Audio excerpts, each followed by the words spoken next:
denial letter came in a white envelope with a blue stripe across the top, the kind insurance companies use when they want bad news to look organized. I read the first paragraph twice before the words settled into place. My basement flood claim had been denied because, according to the company, I had canceled the water backup coverage 3 months earlier. Then my daughter Emily walked into my kitchen, saw the letter in my hand, and said, "Dad, maybe you forgot. I am 62 years old. I spent 34 years as a fraud examiner for a regional bank. I have forgotten where I put my reading glasses. I have not forgotten canceling protection on the house where my late wife raised our children."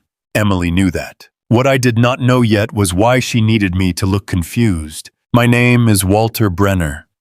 I live in Cuyahoga Falls, Ohio, in a square brick house with a maple tree out front, and a basement that smells like cardboard every March, no matter what I do. My wife Diane died 4 years ago. Since then, the house has become part home, part museum, part unfinished conversation. Her gardening gloves still hang on the peg by the side door. The green mixing bowl she loved sits in the cabinet, even though I rarely bake anything except frozen biscuits. Every Sunday evening, I call both my children, not because they need checking on, but because I do. My son Mark lives in Columbus with his husband and 2 toddlers who believe every adult owns stickers. My daughter Emily lives 15 minutes away with her husband Kevin and their 8-year-old son Milo. Milo is the reason I did not confront Emily that first morning. Milo has mild cerebral palsy. He walks with ankle braces and a confidence that makes strangers ashamed of their own excuses. Every Wednesday, I pick him up from adaptive swim at the community center, and afterward we eat grilled cheese at my kitchen table while he explains sharks' rockets, or why grown-ups should not say maybe next time if they already know the answer is no. Diane adored that boy. Before she died, she made me promise that whatever else happened in the family, Milo would always know he had a place to land. So when Emily said, "Dad, maybe you forgot," and folded her arms like she was bracing for my temper, I looked past her shoulder into the hall, where Milo's little blue walker leaned against the wall from the night before. Then I made myself breathe. The basement had flooded after a city storm drain backed up during a hard rain. The water came through the floor drain, soaked 2 rugs, destroyed boxes of Diane's old school papers, and warped the base of my workbench. It was ugly, but not catastrophic. The company had sent an adjuster. I had expected arguing over depreciation. I had not expected to learn I no longer had the coverage. Emily took the letter from me without asking. "This is why I said you should let me handle the paperwork. You said that after the flood. I've been saying it for a year." "No," I said. "You've been hinting it for a year," she sighed. "Dad, don't do that." "Do what? Turn every concern into an accusation." I had heard that tone before. Not from Emily as a girl. As a girl, she had been direct, stubborn, and impossible to move once she decided something was unfair. She once wrote a 2-page complaint to a cereal company because the prize in the box had been missing. She was 9. The tone started after she married Kevin. Careful. Polished, like every sentence had been sanded to remove fingerprints. Kevin sold office security systems and spoke in the language of risk exposure and decision fatigue. He was handsome in a narrow way, with clean nails and a smile that arrived before his eyes did. He always called me sir, even after I asked him not to. Emily put the denial letter on the table. "Kevin says we can still appeal. But we have to be realistic. The bigger issue is you're missing things." "What things?" "The missed appointment with Dr. Sloan. I rescheduled it. The gas bill. It was on auto pay. The card expired. The school pickup." I closed my mouth. 2 weeks earlier, I had been 20 minutes late getting Milo from swim. Not because I forgot. Because a truck rolled over on Route 8 and traffic stopped cold. I had called the front desk. I had called Emily. No one answered until after I arrived. But Milo had been sitting by the vending machines with his goggles in his lap, trying not to look scared. That one still had hooks in me. Emily saw it and pushed. "Dad, I'm not trying to hurt you. I'm trying to keep you from hurting yourself or Milo by accident." There it was. The serious loss. Not rugs, not money. Trust. "Is Kevin outside?" I asked. She blinked. "Why?" "Because those sound like his words." Her face hardened. "That's cruel." Maybe it was. Then my phone buzzed on the table. A calendar alert popped up. Adaptive swim, 4:30 p.m. Emily looked down before I could turn the screen away. She said, "You still use that old calendar app." Diane set it up. "Dad," just one word. Half pity, half judgment. I put the phone in my pocket. "I'm going to call the insurance company," I said. "I already did." That stopped me. "When?" "This morning." They said because the coverage was removed by authorized request, there's nothing to do unless you can prove error. "Kevin thinks we should gather your records and talk about simplifying your accounts." Simplifying, so there aren't so many places for mistakes. I looked at my daughter, really looked. Her hair was pulled back too tight. There were pale half-moons under her eyes. Her left hand kept touching the gold locket Diane had given her when Milo was born. "Are you in trouble?" I asked. She stared at me. "What?" "You heard me. I came here to help you." "That's not an answer." She picked up her purse. "I have to get to work." Emily was an assistant administrator at North Hollow Charter School. Not a teacher, not the principal, but the person who knew where every file permission slip and emergency contact went. She built order for a living. She had Diane's gift for remembering birthdays and my gift for noticing inconsistencies. That combination made her hard to catch if she decided to hide something. At the door, she turned back. "Please don't call the insurance company angry," she said. "If they hear you rambling, it won't help." Rambling. I listened to her car leave. Then I sat at my kitchen table with the denial letter, Diane's green mixing bowl in view, and the sound of water still clicking somewhere under the basement stairs. I wanted to call Mark immediately. I wanted to say, "Your sister is treating me like an old fool." But I knew how family stories mutate once spoken in heat. I had interviewed embezzlers, loan officers, bookkeepers, trustees, widows, and one church treasurer who stole $40,000 while organizing the Christmas toy drive. The first rule was not dramatic. It was basic. Preserve the paper. I put the denial letter in a clear sleeve and started a folder. If you've ever been tempted to win a family argument, by volume. Let an old fraud man offer a small piece of advice. Volume makes everyone watch your mouth. Evidence makes them look at the table. The first call went to Great Lakes Mutual, my homeowner's carrier. After 20 minutes of menus and hold music, a customer service representative named Alicia came on the line. She was polite and tired. "I need the record of the policy change that removed water backup coverage," I said. "Mr. Brenner, I can see the endorsement was removed May 17th by online request. From my online account." "Yes, sir." "What time?" "Looks like 8:14 p.m. I looked at the wall calendar. May 17th was circled with one word, Milo. That was the night of Milo's school music program. I had been sitting in a cafeteria folding chair at 8:14 p.m., watching my grandson tap a triangle one beat behind every other child and grin like he was conducting the Cleveland Orchestra. "Is there an IP address or device record?" I asked. "I can't provide technical logs directly, but they may be reviewed during an appeal." "Was there a recorded call?" "No, sir." "Online request with e-sign confirmation." "Can you send me the confirmation document? We can mail or upload it to your portal." "Mail," I said. "And upload." Then Alicia hesitated. "Mr. Brenner, there was also a contact preference, changed the same evening." "To what?" "Your primary email was changed from your old address to another email. It appears to be under your name." She read it out. It was my first initial last name and a string of numbers at a free email service. I had never created it. The apparent problem had been canceled coverage. The second layer had teeth. Someone had used an online account pretending to be me. My first decision after that was not to tell Emily what I knew. I changed every password I could think of. Bank, insurance, email, utilities, pharmacy, credit cards.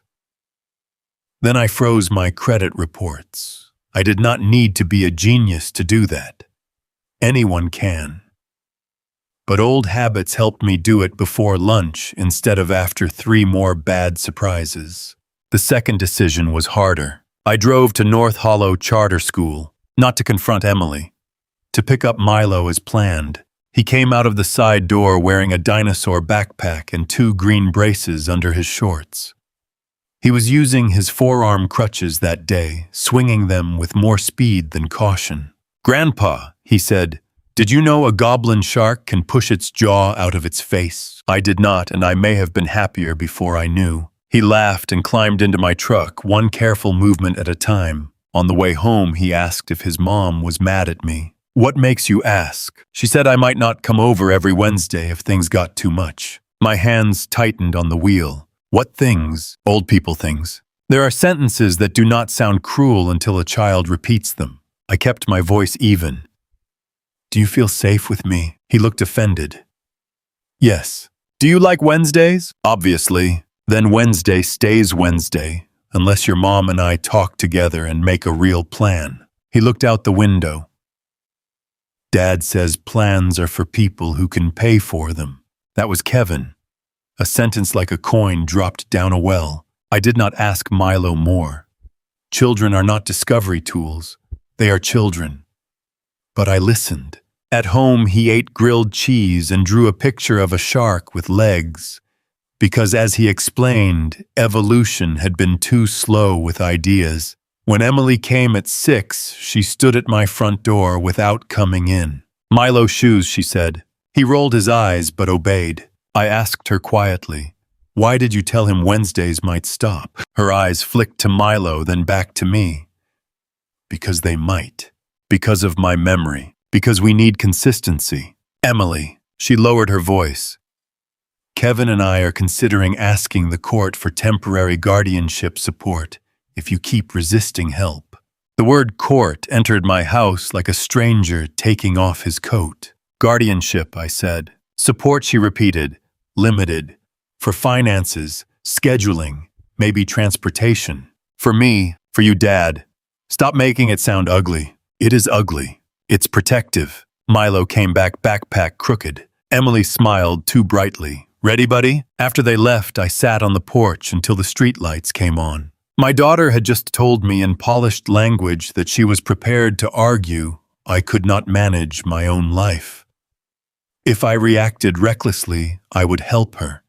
If I shouted, forgot a date, missed a document, sounded wounded instead of precise, I would become the picture she was drawing. That night, I called Dr. Sloan's office and asked for an appointment to discuss cognitive screening. Not because Emily demanded it. Because if someone is claiming your mind is failing, you do not defend your pride. You check the facts. The nurse said they had an opening Friday. Then I called my friend Priya Raman.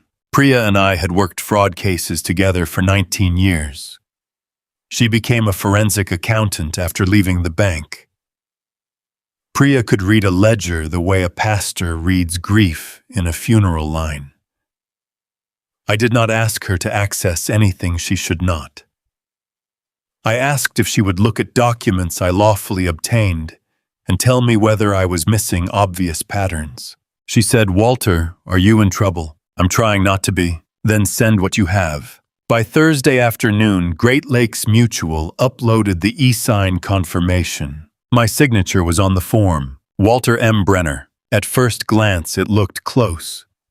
Too close. The tall W, the narrow B, the habit of underlining the last R. I had a little flourish from decades of signing reports and affidavits. But the M was wrong. My middle name is Martin. I never write the M as 3 points. Diane used to tease me that my M looked like a tired bird. On this form, it stood sharp and proud. I printed 3 old signatures, tax return, bank signature, card copy, and a contractor agreement for the basement sump pump. Then I put them beside the insurance form. The W had been copied from my bank card. The final R came from the contractor agreement. The middle initial had been filled by someone who did not know my habits. I did not know if that would prove anything formally. I knew only that whoever made it had access to my papers. My home office is a small room off the back hall. Diane called it my evidence cave because I kept labeled boxes, a shredder, and a bulletin board for household projects. After she died, Emily helped me clean it. She was the one who insisted we keep important documents in plastic bins by year. Future. You will thank present us, she had said, writing labels in black marker. Future me was no longer thankful. I checked the bins. Insurance, taxes, medical, house, Diane. The insurance bin had been moved. Not missing. Moved from the second shelf to the bottom, turned backward. Inside the policy packet was there, but the old declaration pages had sticky notes on them. Remove duplicate. Ask Dad. Scan for Kevin. Diane's memorial file had been opened too. That file held the funeral bill life insurance paperwork, her last letters to the children, and the handwritten recipe for the tomato soup Milo liked. The letters were still there. For some reason, that was when I had to sit down. Money is one kind of invasion. Paperwork is another. But someone touching my wife's last letters while building a case against me felt like a handprint on her voice. I took photographs of the boxes as found. I made a log. Date, time, condition. I could hear my younger self training new investigators. If you did not write it down when you saw it, you are asking your memory to testify later. Then I found the third layer. At the back of the Diane file was a photocopy of a letter I had written to Emily 2 years earlier, but never mailed. I wrote it after a terrible Thanksgiving, when Kevin mocked Mark's husband under his breath, and Emily pretended not to hear. In the letter I told her I loved her, but I worried she was letting Kevin shrink her. I did not send it because Diane was gone, and I feared losing my daughter too. The photocopy had yellow highlighting on one sentence. I am afraid you will mistake control for safety. In the margin in Kevin's small block handwriting, someone had written useful if he turns on us. Us. That word was uglier than the forged signature. This was no longer about an insurance claim. It was older, wider, more personal. They had been preparing a story about me before the flood ever happened. Priya called that evening. I see 3 clusters, she said. First, financial stress. I found 2 civil docket entries involving Kevin's company and a vendor dispute. Public records only. Second, there are timing issues. Policy change, May 17th, email change, same night. 2 password resets for your utility and mobile provider in the next week, according to the notices you sent me. Third, the school connection. What school connection? The fake email used your old North Hollow volunteer ID number at the end. I closed my eyes. For 5 years, I had volunteered at the school book fair because Milo liked seeing me behind a table of erasers shaped like animals. The number was on my visitor badge and in old emails. Emily would know it, so would school staff, Priya added gently. And Kevin if Emily shared paperwork. Can this be proven? Maybe. But don't outrun the documents. You need account logs from the insurer. You need the appeal process. You need a lawyer for any guardianship threat. And Walter, yes, if there is a child in the middle, keep your hands clean. That was the third decision. I called an elder law attorney named Samuel Price, recommended by Dr. Sloan's office. I told him everything, including the part where I sounded scared. He listened without interrupting. Then he said, "Get evaluated. Document function. Execute updated directives while capacity is clear. Notify institutions in writing. Do not cut off your daughter from her child unless there is a safety issue. Do not use Milo as leverage. And do not meet Kevin alone." I slept badly and dreamed of water coming up through the floor. Friday morning, Dr. Sloan gave me a cognitive screening. It was humiliating. In the ordinary way, medical tests can be humiliating. Draw the clock, remember 5 words, count backward, explain a proverb. I wanted to say I investigated wire fraud before you finished residency. Instead, I drew the clock. At the end, she said, "Walter, I don't see evidence of cognitive impairment from this screening. Stress, grief, and sleep can affect attention. But you are oriented, your recall is strong, and your executive function is intact. Will you put that in writing?" "Yes." "Carefully. I'll describe what I observed and recommend follow-up if symptoms appear. I won't say you can never decline." "That's fair." She looked at me over her tablet. "Are you safe at home?" "Yes." "Is anyone pressuring you to sign documents?" I thought of Emily's face, Kevin's handwriting, the fake M in my signature. "Yes," I said. "I believe so." She handed me a brochure for Adult Protective Services and asked if I wanted to make a report from the office. I said I would with my attorney. That was partly pride, partly strategy, but I did not ignore it. By Monday, Samuel had drafted updated powers of attorney naming Mark as backup instead of Emily, not because I wanted to punish her, but because conflict of interest was now sitting in the front row, waving both hands. He sent notices to Great Lakes Mutual, my bank, my investment custodian, and the utility companies that any online changes should be verified by direct phone call to my established number. I also changed the lock on my home office. Kevin noticed first. He came by Tuesday at 7:30 p.m. when he knew Emily was at a school board event and Milo was with a sitter.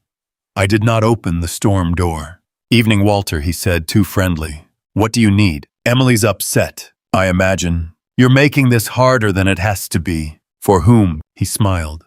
"For everybody." I looked at the porch light shining on his neat hair, his crisp blue shirt, the tablet tucked under one arm. A salesman ready for a reluctant client. "I'm not discussing this without Emily. She asked me to come. Then she can ask me herself." His smile thinned. "You know, memory issues don't always show up in a doctor's office. Sometimes people perform well for 20 minutes and fall apart in real life. Did Emily tell you what Dr. Sloan wrote? She told me you rushed out to create a defense file." That phrase, defense file. I said nothing. Kevin leaned closer to the screen. "Walter, there are screenshots. Missed appointments. Late bills. Confused texts. You gave Milo peanut butter after Emily said no peanuts." "No," I said. "Milo told me the school banned peanuts for another child, not that he had an allergy. Emily confirmed that 2 years ago." Kevin's eyes flickered. He recovered. "The point is pattern. The point is you came here without my daughter." He tapped the tablet. "We're trying to help you avoid embarrassment. If this goes formal, Mark will hear things. The court will. Maybe the insurance company. People may question whether you should drive Milo." There it was, the threat behind the concern. I did not tell him my front porch camera was recording video. Ohio's recording rules are not something I wanted to build a case around, and I was not using hidden audio. But the camera visibly sat above the door. Anyone on that porch could see it. Its existence mattered because Kevin had chosen my porch as his stage. I pointed to it. "You should assume anything you do at my front door can be reviewed." He looked up. For the first time since I had known him, Kevin looked less polished than he meant to. "Good night," I said. He left. The counterplan was not dramatic. It was quiet enough to bore a younger man. Protect Milo's routine. Preserve documents.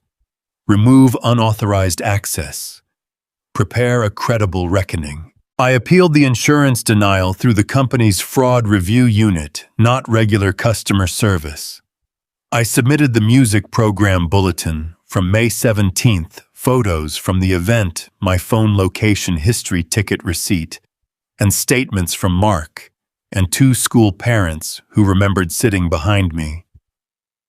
I sent signature comparisons and the fake email address evidence. Samuel notified Emily in writing that no guardianship petition would be ignored and that any claim about my capacity should include current medical evidence, not family opinion.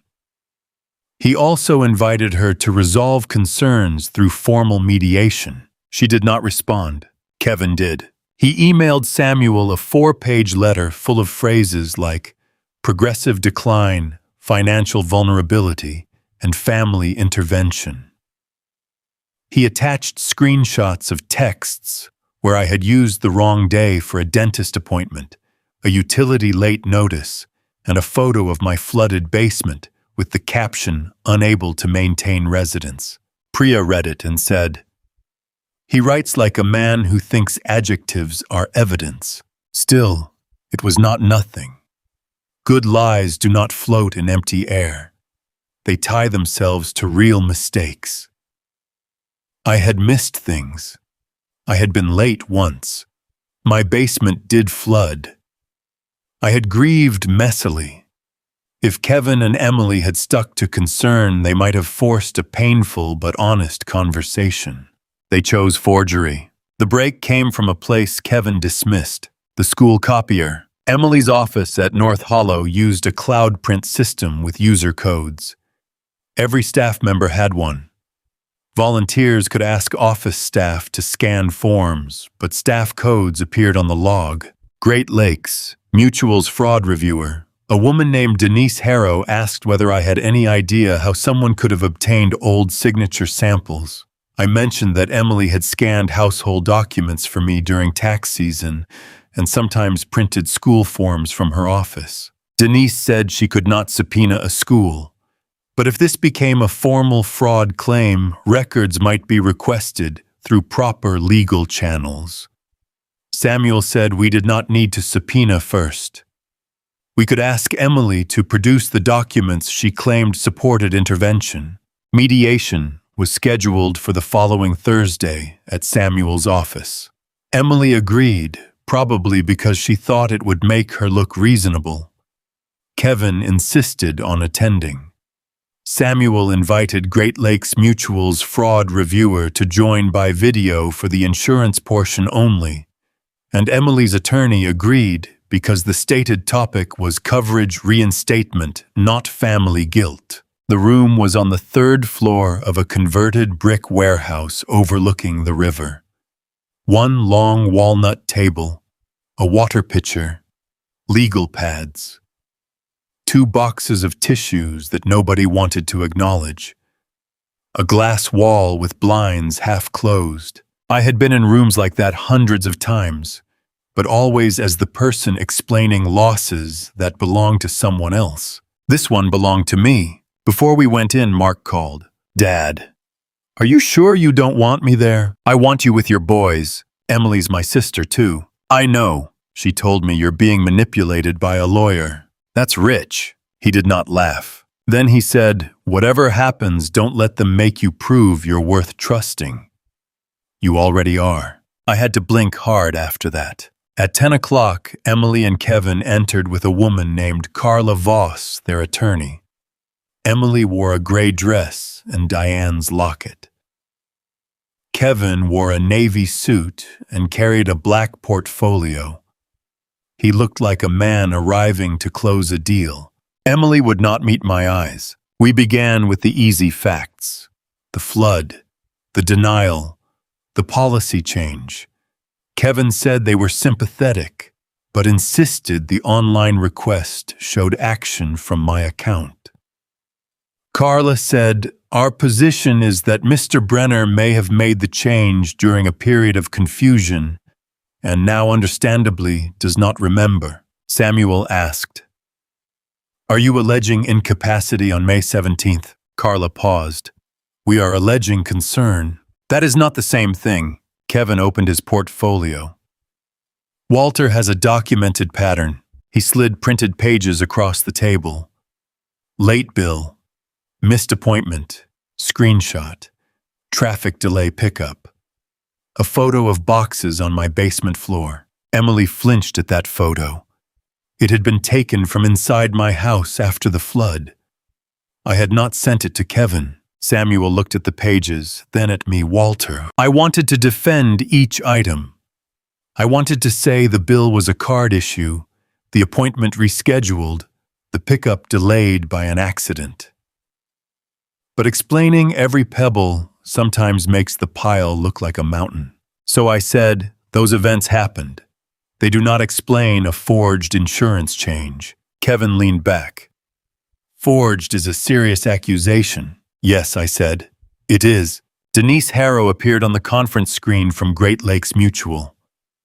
She had short hair, square glasses, and the patient face of someone who had been lied to professionally for years. She said the company has reviewed the initial appeal materials. "We have not reached a final determination, but we identified irregularities requiring further investigation." Kevin looked at Emily. That was the first step of the reckoning, not the signature, not the fake email, the word irregularities. Denise continued. "The online request originated from an IP address associated with North Hollow Charter School's network." Emily's hand went to her locket. Kevin said, "That proves nothing. Walter volunteers there." "I was not there at 8:14 p.m. on May 17th, I said. Carla held up a hand. "Schools have public Wi-Fi." Denise nodded. "They do." The request also used a device fingerprint associated with a previous login to Mrs. Emily Calder's Great Lakes Mutual Auto Policy portal. Emily whispered, "What?" Kevin sat very still. Denise said, "Again, this is not a final finding. It is a basis for continued review." Samuel turned to Emily. "Did you log into your father's homeowner's account?" "No," Emily said quickly. Too quickly. "No, I didn't." Kevin put a hand near her wrist. "Not on it. Near it." "I saw her notice," Denise said. The fake email used for the change was also accessed from the same device on 3 dates. One of those dates matches the upload of a scanned signature image. Carla said, "Where was that image uploaded from?" Denise looked down. The metadata references a file name Brenner_signature_bankcard_scan.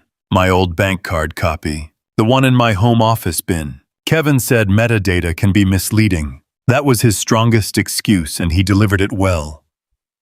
Technical uncertainty. Shared devices. Public networks. A confused old man. A daughter trying to help. A son-in-law with no direct proof against him. But earlier clues were gaining new meaning. Samuel placed a single page on the table. It was not the insurance form. It was not the doctor letter. It was the photocopied unsent letter from Diane's file with Kevin's handwriting in the margin. Useful if he turns on us. Emily stared at it. I watched the color leave her face. "Where did you get that?" Kevin asked. "My house," I said. "My wife's memorial file." Emily looked at him. "You wrote on Mom's letter." Kevin said it was a copy. That may have been the worst answer he could have given. Emily's mouth opened and closed once. Samuel said, "Mr. Calder, did you access Walter's home office documents?" "No." I placed the next page down. It was the photo log of the insurance bin turned backward sticky notes in Emily's handwriting, including scan for Kevin. Emily covered her mouth. Kevin said Emily was helping organize. Then Denise asked a question that changed the room. "Mrs. Calder, Did you authorize your husband to use your school device or credentials to access your father's insurance records? Carla leaned toward Emily. You do not have to answer beyond the scope of today's mediation. Emily kept looking at the photocopy. Kevin said softly. She pulled her wrist away before he touched it. The power he thought he controlled began to disappear. She said, I scanned documents for Dad in March. Kevin said he needed examples because Dad was making mistakes, and we might need to prove a pattern. He said if we waited too long, Dad could move money or change things. He said the water backup coverage was too expensive and Dad would never notice unless something happened. Kevin's chair made a sharp sound as he sat forward. Emily. She was crying now, but quietly. No performance. Just the sound of a person hearing her own life spoken aloud. I didn't cancel it, she said.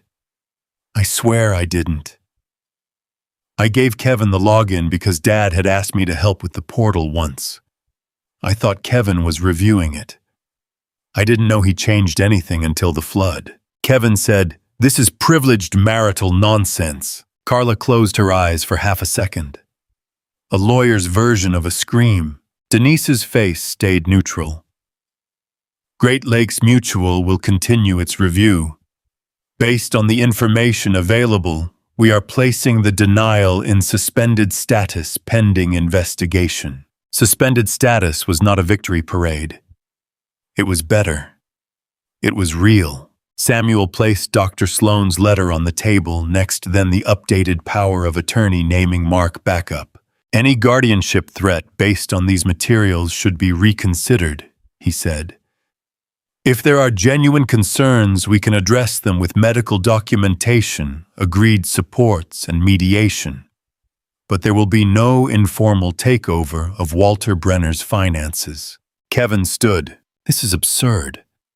Walter is manipulating you because he can't handle aging. I looked at Emily. Do you believe that? She looked at the table. No, she said. Kevin turned on her. After everything I've done to keep us afloat, there it was at last. Not care, not safety, money. Carla said, Kevin, sit down. He did not. I closed my folder. For a second, I saw the whole shape of him. A man who had learned that if he sounded competent enough, frightened people would hand him authority. My daughter had been frightened. I had been grieving. Milo needed stability. Kevin had found every soft place in the family and pressed. I delivered the only line I had carried into that room. You used my age as a mask for your theft. Nobody spoke. Kevin's mouth twisted. He looked toward the glass wall, the door, the screen, anywhere except at me. Then he picked up his portfolio and left. Not dramatically. No slammed door. Just a man walking away from a table that no longer belonged to him. The aftermath did not turn into instant justice. Great Lakes Mutual took 7 weeks to finish its review. They reinstated the water backup coverage retroactively after determining the removal was unauthorized, then paid the claim under the policy terms. They did not pay for every sentimental thing in the basement.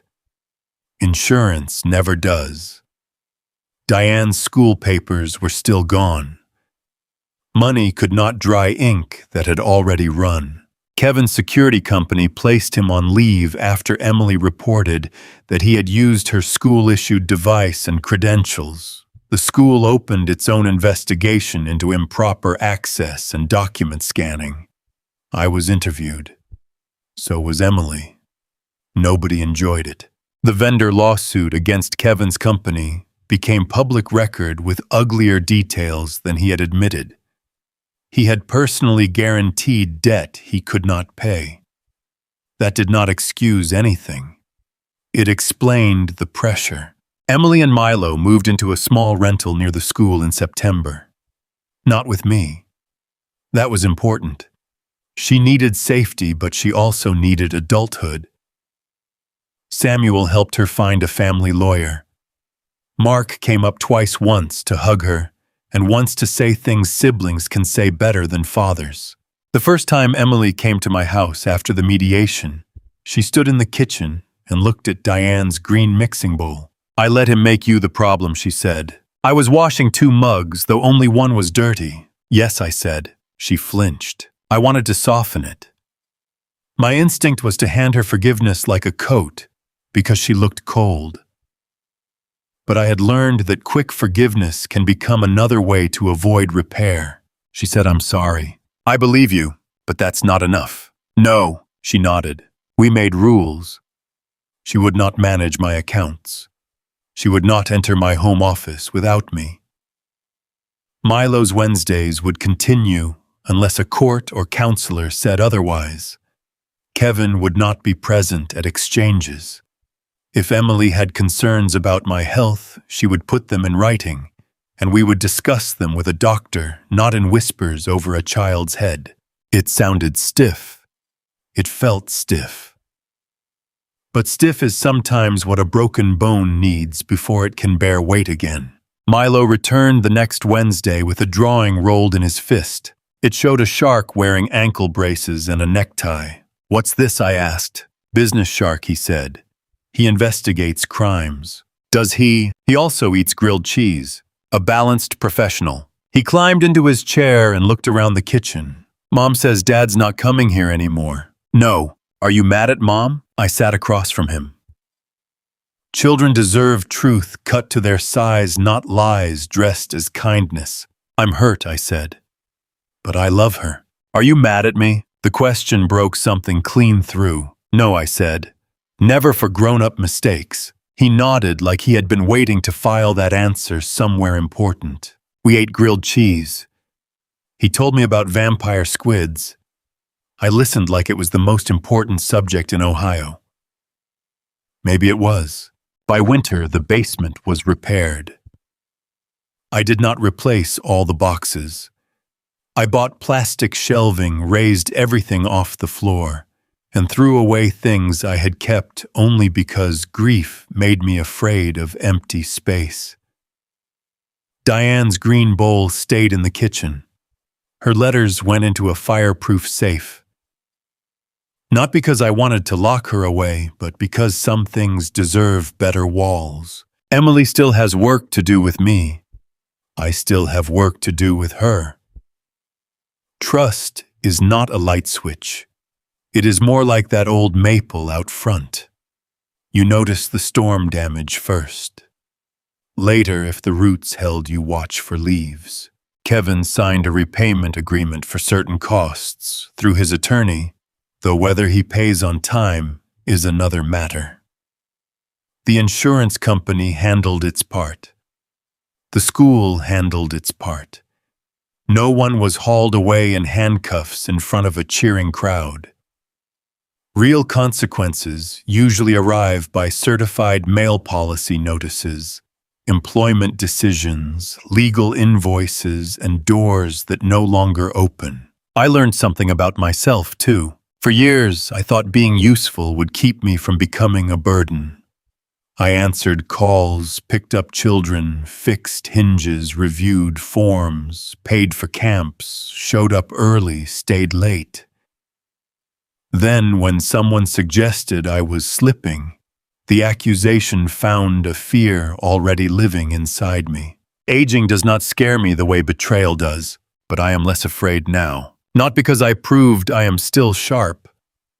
Sharpness dulls eventually. Everybody gets humbled if they live long enough. I am less afraid because I remembered that asking for verification is not weakness. Setting boundaries is not cruelty.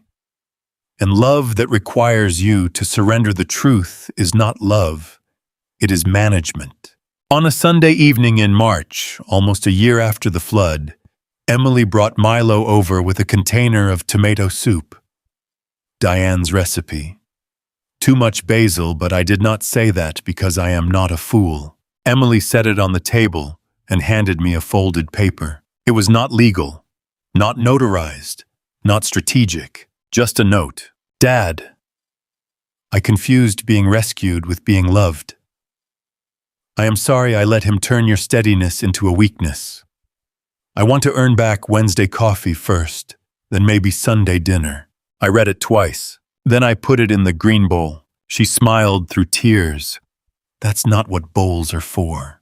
It is now. Milo came in behind her, swinging his crutches too fast. Grandpa, did you know a shark can lose 30,000 teeth? I looked at my daughter, then at my grandson, then at the kitchen table where the denial letter had started everything. Some things grow back, I said. That evening after they left, I went down to the basement. The new shelves stood straight. The sump pump hummed. On the workbench was Milo's business shark drawing taped beside my old fraud examiner badge. I turned off the light and stood a moment in the dark, listening. No water, no footsteps in the office, no one else's version of my life speaking louder than mine. Just the quiet of a house that was still mine, holding the people I loved at the distance truth required. And that was enough. If this story kept you listening, subscribe for more family justice stories. And tell me in the comments whether you could forgive Emily after what she allowed to happen.